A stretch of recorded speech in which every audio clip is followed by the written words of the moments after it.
누구를 위한 예산안인가? 예산안 통과의 단상을 좀 여쭙고 싶습니다. 그리고 결정적 장면 한 가지씩 말씀 주시기 바랍니다. 누구를 위한 예산안인가? 존재감이 없다고? 존재감이 뭔지 확실히 보여주시. 네, 어제 자유한국당 의원들이 밤내 시끄러우셨다고 합니다.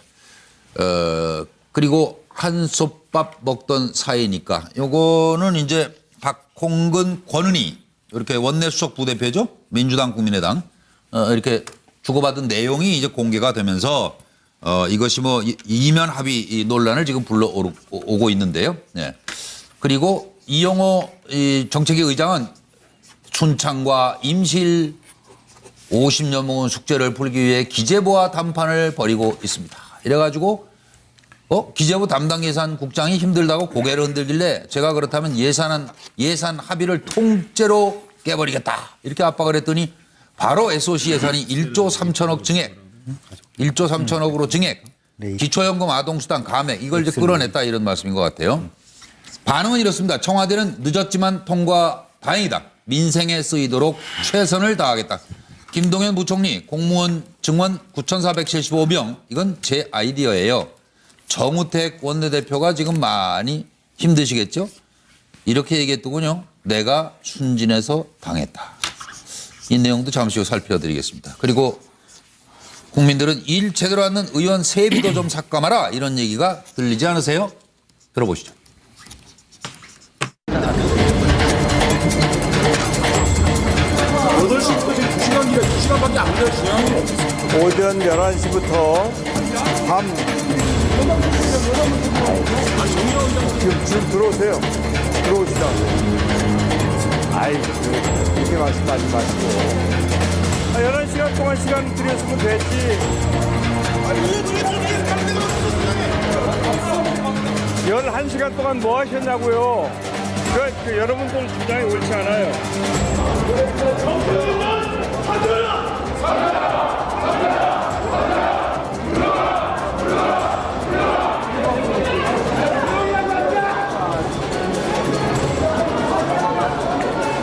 재석 178인 중 찬성 160인, 반대 15인, 기권 3인으로서 2018년도 예산안에 대한 수정안은 가결되었음을 선포합니다.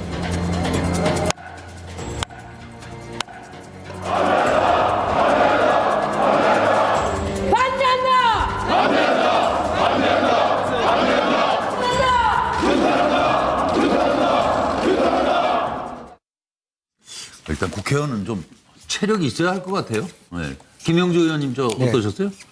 국회의원 하실 때? 아니 사실은 이제 지도부들이야 바쁘지만은 일반 의원들은 자기 방에서 쉬거나 심지어는 주변에서 당구도 치고 그렇게 이미 그런 패턴화된 부분이 많았죠. 괜히 여쭤봤네요. 그냥 예산안에 대해서 얘기하죠.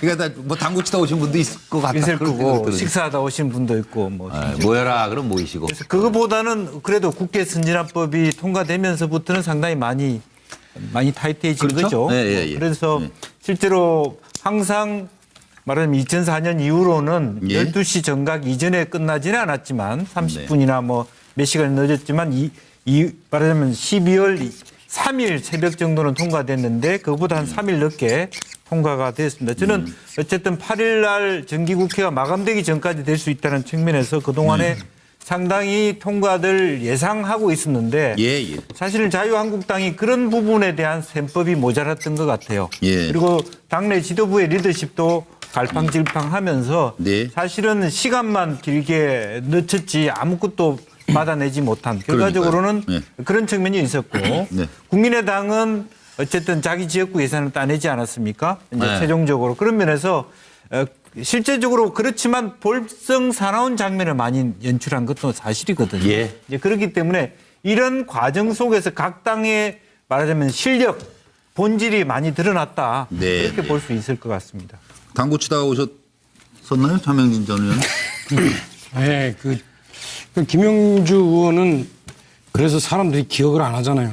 저는 정말로 지도부보다 앞장서서 열심히 해가지고 저희 여기 하여튼 돌격대로라도 기억을 하잖아요. 아니 김영주 의원이 당구를 치다 왔다는 건 아니었잖아요. 그때 말씀을 어떻게? 아, 그런 거예요? 슬그머니 아, 미안합니다. 예. 본인이 당구 친 사람을 만들어요. 아, 그렇습니까? 예. 인격이 참 훌륭하신 분인데 예산은 어떻게 보세요? 저는 이렇게 생각해요. 이번 예산은 핵심적으로 예. 이렇습니다. 우리 미래 세대, 우리 아이들의 주머니를 지금 우리 세대가 예. 털어서 시큰 배부르게 지금 먹고 있다. 지금 요거 그림이 뭐냐면 애기 젖병 뺏어가지고 예. 어른이 지금 쭉쭉쭉 빨고 있는 거예요. 예. 지금 이런 이 예산이 지금 그런 형국입니다. 아시다시피 역대 최고로 늘어난 예산이에요. 7.3%. 보통 한 3.7%, 4% 늘어났는데 그리고 아시다시피 그 정말로 각종 복지 혜택 늘어나죠. 그리고 사실은 자유시장 경제에서는 있어서는 안 될 예. 뭐 예컨대 공무원을 갑자기 늘린다거나 또 최저임금 이 시장의 어떤 그 임금을 국가가 보전해 준다거나 이런 어떤 초유의 일이 일어나고 그래서 있습니다. 그리스처럼 될까 걱정이시다. 네, 그래서 이러다가 제가 볼 때는 정말 그리스처럼 될까 걱정인데 물론 이제 야당이 정신 차리면은 그렇게 안 되겠죠. 네. 좀. 그러니까 서영호 소장이 받아주세요. 네. 저는 뭐 차명진 전 의원님과 예. 견해를 완전히 달리합니다. 네, 네. 일자리와 소득. 그건 이제 같은 적 있었어? 시장이 실패한 거 정부가 나섰죠. 예. 국가의 역할이 무엇인지를 보여주는 예산 편성했다는 생각이 듭니다. IMF 등 국제통화기금의 국제기구에서도 적극적 재정 지출을 통해서 사회적인 그 격차를 해소할 것을 권하고 있습니다. 따라서 이번에 일자리하고 그리고 최저임금 등은 상당히 이런 그 정부가 나서서 국민들의 소득을 높여주겠다라고 하는 강한 의지, 문재인 대통령의 의지가 반영된 예산의 결과라 생각이 들고요. 다만 좀 약간 좀 걱정이 되는 것은 예산 때 자유한국당이 너무 좀 화가 나서 나머지 입법 과정에서 자유한국당이 협조를 어떻게 이끌어낼 것인지 그것이 좀 관건이긴 하나 어찌됐든 간에 사상 초유의 시장의 실패에 정부가 책임지겠다고 하는 국가 역할에 대한 문제, 안전에 이어서 복지와 일자리도 이제 정부가 나섰습니다. 국민들은 안심해도 좋을 것 같다는 생각이 듭니다. 예, 그럼 이번에 서정욱 변호사 생각은? 저는 이게 서양호 선배하고 전혀 다른데요. 예. 저는 이게 딱 한마디로 하면 이번 예산 합의는요. 역대 최악의 밀실 야합이다. 바로 이게 국민의당하고 왜냐하면 이게 수많은 문제점에도 불구하고 선거구제 개편, 개헌 이거하고 이게 딜을 했다. 이래 보는데요. 제가 이게 예산의 문제점은 너무 많아서 이게 칸이 부족한데 재용하게 불러보면 공무원이 실제로 3만 7천이에요. 왜냐하면 이게 지방직 교원까지 합치면 지금 이게 9,475명이 아니란 말이에요. 또 이게 두 번째는 최저임금 보상이 말이 안 되고요. 그다음에 기초연금 이것도 과도한 복지입니다. 그다음에 법인세 인상도 세계적 추세와 안 맞고요. 그다음에 7.1% 이것도 이게 제가 보기에 시장의 실패보다 정부의 실패가 더 가능성이 높아요. 저는 이게 시장의 손이 보이지 않는 손이 더 효율적입니다. 이런 이게 수많은 문제가 있음에도 불구하고 국민의당이 처음에는 이게 반대했거든요. 그런데 갑자기 개헌안이나 선거구제 개편, 중대선거구제 이거하고 이게 딜을 해서 야합을 해서 이게 통과시켰다. 저는 이게 그래서 최악의 밀실 야합으로 봅니다. 저 민주연구원에 김현성 부원장 갔다가 이제 김광덕 사실을 생명으로 다루는 법률가께서 그런 식으로 호도를 하시면 안 되죠. 저는 이제 왜 어떤 부분이 사실관계가 다르다. 이게 야합이라는 게 지금 향후에 예산 정국 이후에 개헌 문제가 있고 그다음에 선거구제 문제도 있을 것이다. 그 얘기를 할 수도 있는 거죠. 거기서 그분들이 뭐 무슨 다른 약속을 한 겁니까? 정치인들끼리 예산 정국 끝나면 이런 게 있을 수 있다라는 예측을 한 거예요. 개헌 논의하자. 그 정도 얘기는 할 수 있는 거 아닙니까? 그건 말도 안 되는 얘기고요. 저는 되게 후한무치한 일이다. 세 가지 경우가 후한무치인데 첫 번째 8급 비서하고 세금 인상은 그렇게 정광석까지 해놓고 이 법으로 정해진 예산을 법을 지키지 않은 거 아닙니까? 처음으로 국회 정상화법 이룬 이후에 예산이 처음으로 그 시한을 지키지 못했어요. 법정 시한을 넘겼다. 너무 후한무치한 일이고요. 두 번째는 공무원 중원도 마찬가지로 호도하는 거예요. 예를 들면 박근혜 정부 때 이미 많게는 10,000명, 적게는 7,000명 이미 증원했었고 이번에 자유한국당도 7,000명 정도 증원하겠다고 그랬어요. 그래서 저는 늘리고 줄이는 게 문제가 아니라 전체 예산 범위 내에서 인건비, 그리고 공무원의 수당이 증원이 예를 들면 어떤 부담이냐. 그랬을 때 지금 기재부가 그러지 않습니까? 8% 정도를 전체 예산에서 8% 정도는 감당할 수 있는 수준이다. 지금 9,000명 늘려도 8% 정도예요. 전체 예산에서. 그래서 그건 좀 문제가 있는 거다. 그리고 OECD 기준으로 봐도 저희가 공무원은 적은 수예요. 지금 현재. 그래서 지금 늘리겠다는 거지 경찰, 소방관, 뭐 복지직 이런 것을 늘리겠다는 거 아닙니까? 그래서 국민의 서비스를 더 늘리겠다라는 거고 그것이 재정에 부담을 안 주는 선에서 하겠다는 건데 그걸 반대합니까? 그리고 마지막으로 저는 그 법인세 문제도 그렇습니다. 전체 기업의 법인세가 아니라 3,000억 이상 규모의 기업이지 않습니까? 그 기업의 법인세를 늘리는 거고 지금까지 기업이 낙수 효과라는 얘기를 하면서 성장을 하면 국민이 다 잘 살 수 있다라고 얘기하는데 그게 아니지 않습니까? 그래서 알아서 못하니까 국가가 조금 더 손을 대는 거죠. 예, 알겠습니다. 저는 그런 식으로 이렇게 호도하면 안 됩니다. 이 상황을. 걔가 어제 잘했네요. 저희 여기서 이렇게 모인 분들끼리 하자고 그랬으면 이건 뭐 오늘 밤지라도 통과 어려울 것 그리고 같아요. 예를 들면 법인세 이렇게 그렇게 다르게 중요하고 법인세를 꼭 지켜야 된다 그러면 투표 때 들어가야죠. 왜냐면 투표 결과 보십시오. 133대 33이었어요. 한나라 자유한국당 들어갔으면 통과 못했어요. 그거 가만히 있다가 헐리우드 액션이나 하고 말입니다. 이런 상황에서 이제 후한 무치는 누가 후한 무치라는지 한번 다시 한번 묻고 싶습니다. 국회의원도 다 후원 무치죠 일단은. 여야가 다 그렇죠. 예, 일단 첫 번째는. 네. 제 의견 말씀드리면 바로 여야가 다 후한 무치라는 건 저하고 의견이 같네요. 근데 이제 강론 설명은 좀 다른 것 같은데. 근데 이제 왜 그러냐면 국회는 이번 예산안 심사는 전반적으로 볼 때는 잘못됐다. 첫 번째 법정 시한을 못 지켰고 예산 심사가 충분하게 평소에 이렇게 딱 꼼꼼하게 봐야서 뭐 조정할 거 조정해야 되는데 꼭 학생들 벼락 공부처럼 평소에는 아까 말했지만은 평소에는 좀 약간 국회의원들이 속걸음처럼 좀 천천히 가다가 꼭 이렇게 마감 시간 다가와야 부랴부랴 해가지고 이렇게 하는 그러면서 자기 지역구 예산을 끼워놓고 이런 점에서 잘못됐다는데 또 하나의 잘못된 것은 뭐냐면 여야의 역할이 제대로 이루어지지 않았다라는 거죠. 여당이 엑셀레이터 역할을 하면 자동차로 말하면 근데 야당은 브레이크 역할을 제대로 해야 이게 서로 견제와 균형이 돼야 되는데 여당의 엑셀레이터 기능은 이번에 많이 여당에 하던 주장하는 대로 많이 됐습니다. 그러나 제1야당의 브레이크 기능은 거의 상실되는 이런 입장이 됐고 바로 그게 왜 그렇게 됐냐. 국민의당이 캐스팅 보트를 쥐고 여당 편을 들어주는 거를 했는데 국민의당이 여기서 단기적으로는 굉장히 실리를 얻은 거로 이제 해석을 하고 있습니다만 제가 보기에 중장기적으로는 이런 식으로 이 야당의 역할을 제대로 수행 안 하는 이미지로 비춰진다면 굉장히 중장기적으로는 손해가 될 수 있다. 저는 이렇게 봅니다. 지금 다음 질문 잠깐 말씀하시겠어요? 네, 딱 한마디만 말씀드리면 서정옥 변호사님께서 그 국민의당과 민주당이 야합에 의한 통과를 했는데 마치 예산은 그 과반 의결로 되기 때문에 국민의당과 민주당이 합치면 160석이 되기 때문에 됩니다만은 법안은 예산과 인사와 달리 소위 말해서 신속 처리 법안이 되려면 국회 180석이 확보돼야 됩니다. 따라서 아무리 선거구제 개헌뿐만 아니라 공수처설치법, 검경수사권 조정법안, 방송법, 국정원법까지 자유한국당이 반대하는 한 신속 처리 법안이 될 수가 없습니다. 그렇기 때문에 국민의당과 민주당이 아무리 법안 가지고 서로 의견을 나누었다 하더라도 이것이 야합으로 주장하는 것은 좀 과도한 우려다. 본인의 역할들을 전혀 방기하고 법안 심사 때 180석이라고 하는 신속 처리 법안이 되어야만 가능한 거기 때문에 그런 염려는 안 하셔도 된다는 생각이 그래서 듭니다. 하나 짚어보고 넘어갈게요. 본회의에는 표결 불참 그리고 자승자박 한국당이라고 지금 얘기가 나오고 있는데 정우택 대표가 한 인터뷰에서 이번엔 내가 참 순진해서 당했다. 이건 무슨 뜻입니까?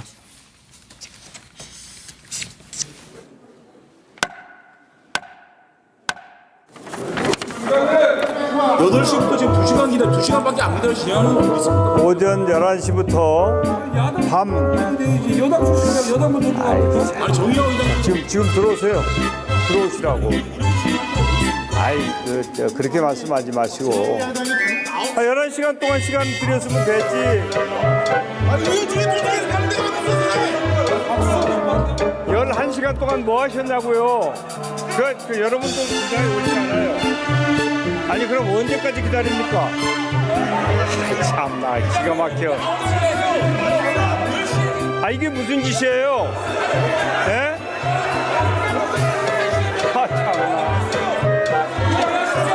왜 정회를 합니까? 그건 말이 안 되는 소리야. 말도 안 되는 소리 하고 있어. 좀 안 돼, 그건 진짜. 얘기 좀 합시다. 얘기 안 들으실랍니까? 나도 여러분 얘기 안 들으실랍니까?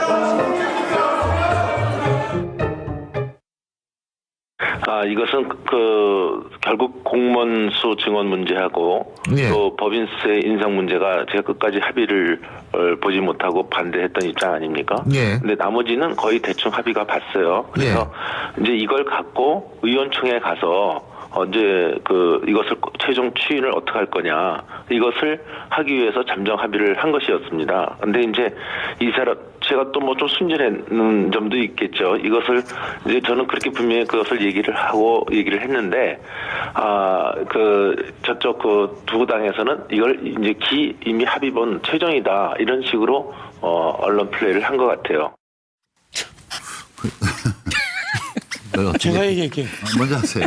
네. 제가 지난 월요일 날에 짧게 정우택 대표가 예. 넷이서 같이 서가지고 발표문을 보는 거 읽는 걸 보면서 제가 뭐라고 그랬죠. 예. 저거 합의해 주면 저렇게 야당이 자기가 갖고 있는 유일한 자산을 저렇게 갖다 바치면 되냐. 검찰 특활비 그 얘기 하셨죠? 그때 네. 뭐 특검을 나 걸든지 뭘 같으면 하나 차라리 걸어야 특검을 된다. 걸든지 걸다 그러는데 그게 이제 사실은 이제 오늘날 현실로 드러난 거죠. 그러니까 정우택 대표가 과연 순진해서 그랬을까요? 저는 정우택 대표가 나름대로 저기서 뭐 챙긴 게 있으니까 같이 합의를 봐준 거죠. 그래요?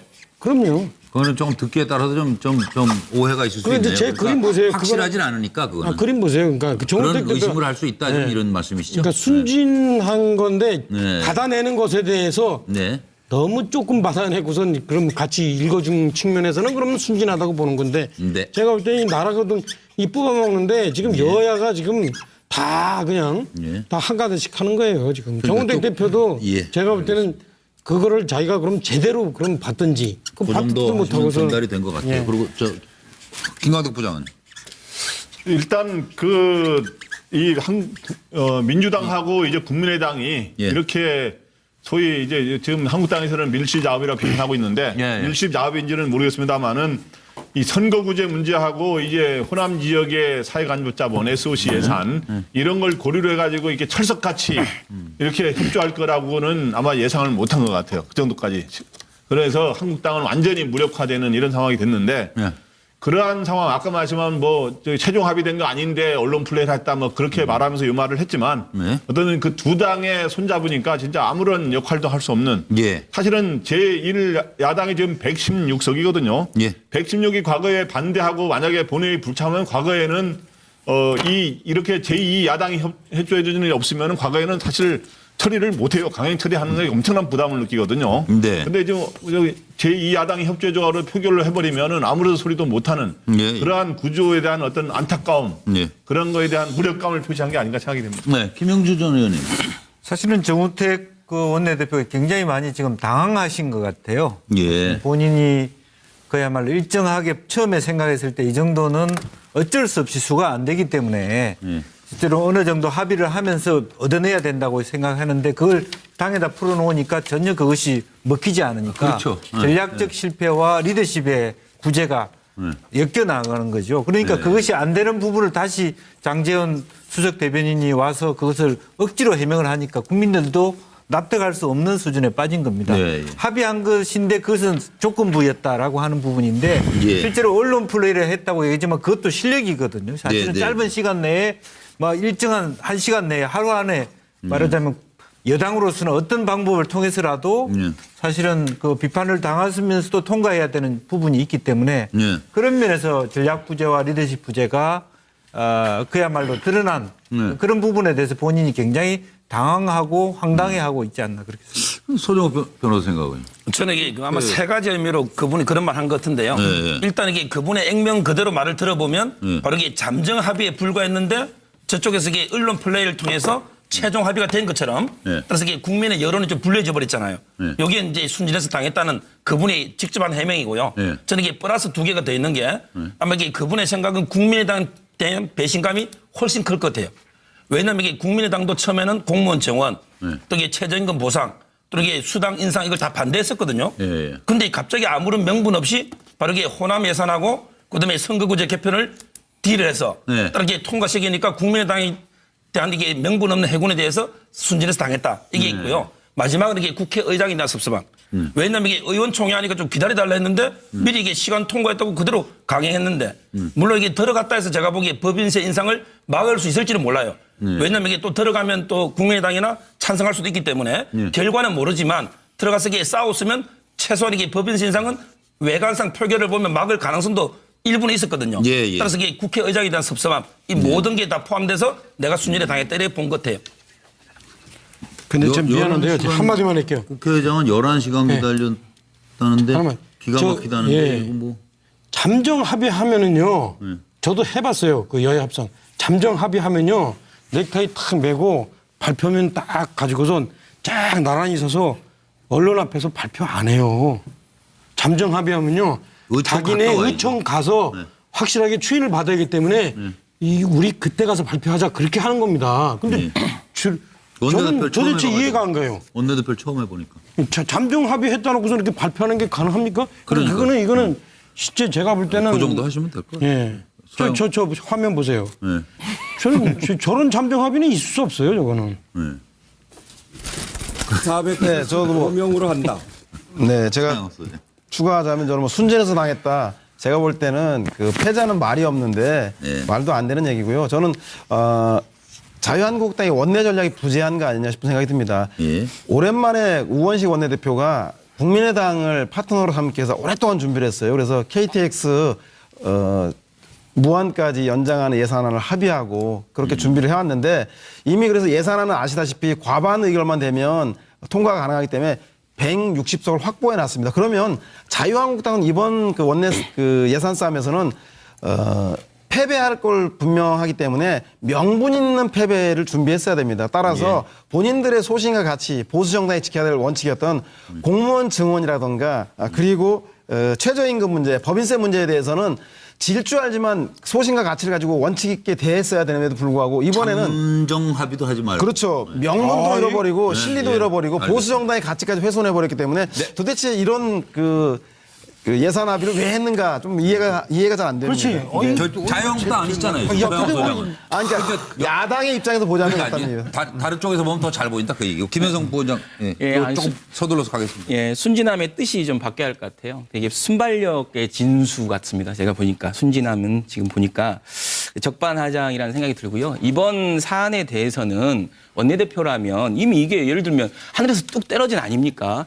대통령께서 공약 사업이 있었습니다. 공무원을 증원하고 법인세를 인상하는 것은 대통령의 공약 사업이고 당연히 예산에 반영할 거라고 생각했던 내용인데 그동안은 뭐 설득하거나 국민들한테 뭐 호소할 생각 안 하다가 갑자기 지금 와서 뭘 그렇게 했다라고 하는 거고 예산안은 예를 들면 국민들에게 문제가 있다는 걸 그동안 설득하고 그랬어야죠. 노력을 했어야 된다. 네, 그리고 예를 들면 그동안 뭐 예산안이라는 게 국회 정상화법을 통해서 그 전에 30일 전에 자동으로 상정되는 거 몰랐습니까? 다 그렇게 된다고 생각했을 거고 그리고 저는 제일 실망스러운 건 뭐냐면요.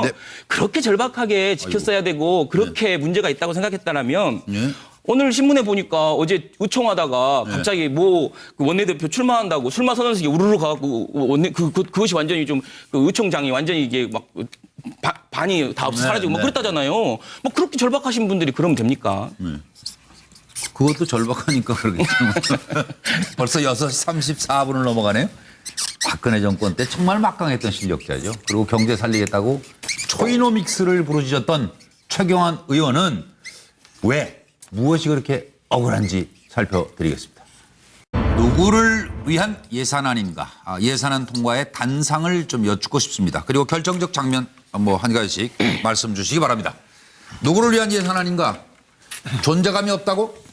존재감이 뭔지 확실히 보여주시. 네, 어제 자유한국당 의원들이 밤내 시끄러우셨다고 합니다. 그리고 한솥밥 먹던 사이니까 요거는 이제 박홍근, 권은희 이렇게 원내수석 부대표죠. 민주당, 국민의당 이렇게 주고받은 내용이 이제 공개가 되면서 이것이 뭐 이면 합의 논란을 지금 불러오고 있는데요. 네. 그리고 이용호 정책위 의장은 순창과 임실 50년 먹은 숙제를 풀기 위해 기재부와 담판을 벌이고 있습니다. 이래가지고 기재부 담당 예산국장이 힘들다고 고개를 흔들길래 제가 그렇다면 예산 합의를 통째로 깨버리겠다. 이렇게 압박을 했더니 바로 SOC 예산이 1조 3천억 증액, 1조 3천억으로 증액. 기초연금 아동수당 감액 이걸 이제 끌어냈다 이런 말씀인 것 같아요. 반응은 이렇습니다. 청와대는 늦었지만 통과 다행이다. 민생에 쓰이도록 최선을 다하겠다. 김동연 부총리 공무원 증원 9,475명 이건 제 아이디어예요. 정우택 원내대표가 지금 많이 힘드시겠죠? 이렇게 얘기했더군요. 내가 순진해서 당했다. 이 내용도 잠시 후 살펴드리겠습니다. 그리고 국민들은 일 제대로 하는 의원 세비도 좀 삭감하라 이런 얘기가 들리지 않으세요? 들어보시죠.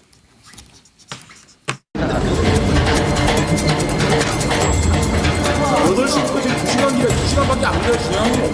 오전 11시부터 밤 지금 들어오세요. 들어오시라고. 아이, 그렇게 말씀하지 마시고. 11시간 동안 시간 드렸으면 됐지.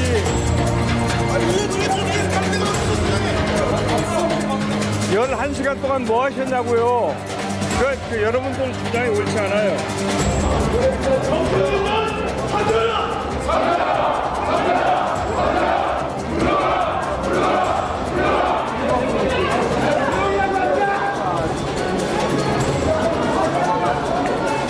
재석 178인 중 찬성 160인, 반대 15인, 기권 3인으로서 2018년도 예산안에 대한 수정안은 가결되었음을 선포합니다.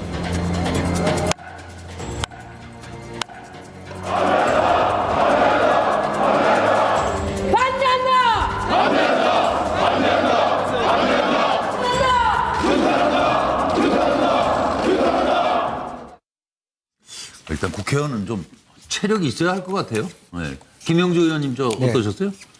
국회의원 하실 때? 아니 그 사실은 이제 지도부들이야 바쁘지만은 일반 의원들은 자기 방에서 쉬거나 심지어는 주변에서 당구도 치고 그렇게 이미 그런 패턴화된 부분이 많았죠. 괜히 여쭤봤네. 그냥 저 예산안에 대해서 얘기하죠. 그러니까 다 당구 치다 오신 분도 있을 것 같다. 있을 거고 식사하다 오신 분도 있고 모여라 그럼 모이시고. 그래서 그거보다는 그래도 국회 선진화법이 통과되면서부터는 상당히 많이 타이트해진 거죠. 예. 그래서 실제로 항상 말하자면 2004년 이후로는 12시 정각 이전에 끝나지는 않았지만 30분이나 몇 시간 늦었지만 말하자면 12월 3일 새벽 정도는 통과됐는데 그거보다 한 3일 늦게 통과가 됐습니다. 저는 어쨌든 8일 날 정기국회가 마감되기 전까지 될 수 있다는 측면에서 그동안에 상당히 추세와 안 맞고요. 그다음에 7.1% 이것도 이게 제가 보기에 시장의 실패보다 정부의 실패가 더 가능성이 높아요. 저는 이게 시장의 손이 보이지 않는 손이 더 효율적입니다. 이런 이게 수많은 문제가 있음에도 불구하고 국민의당이 처음에 이게 반대했거든요.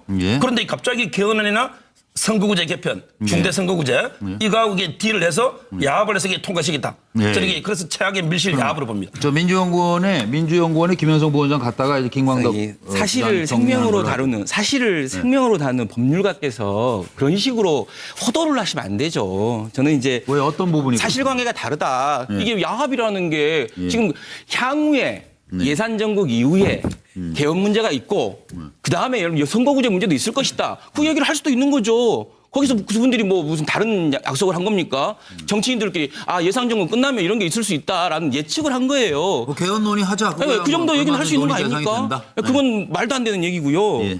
저는 되게 후한무치한 일이다.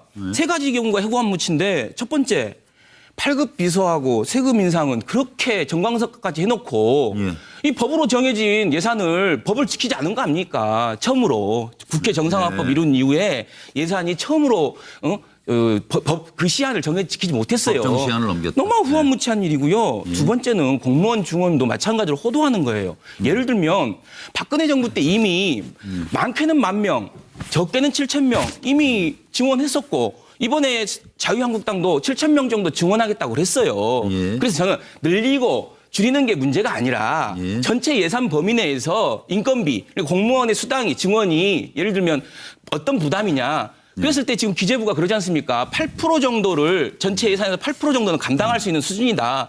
지금 9,000명 늘려도 8% 정도예요. 전체 예산에서. 그래서 그건 좀 이 시장의 어떤 그 임금을 국가가 보전해 준다거나 일어났던 초유의 일이 일어나고 그래서 있습니다. 그리스처럼 될까 걱정이시다. 네, 그래서 이러다가 제가 볼 때는 정말 그리스처럼 될까 걱정인데 물론 이제 야당이 정신 차리면은 그렇게 안 되겠죠. 좀. 그러니까 서영호 소장이 받아주세요. 네. 저는 뭐 차명진 전 의원님과 견해를 완전히 달리합니다. 일자리와 소득. 그건 이제 같은 적 있었어요? 시장이 실패한 거 정부가 나섰죠. 국가의 역할이 무엇인지를 보여주는 예산 편성했다는 생각이 듭니다.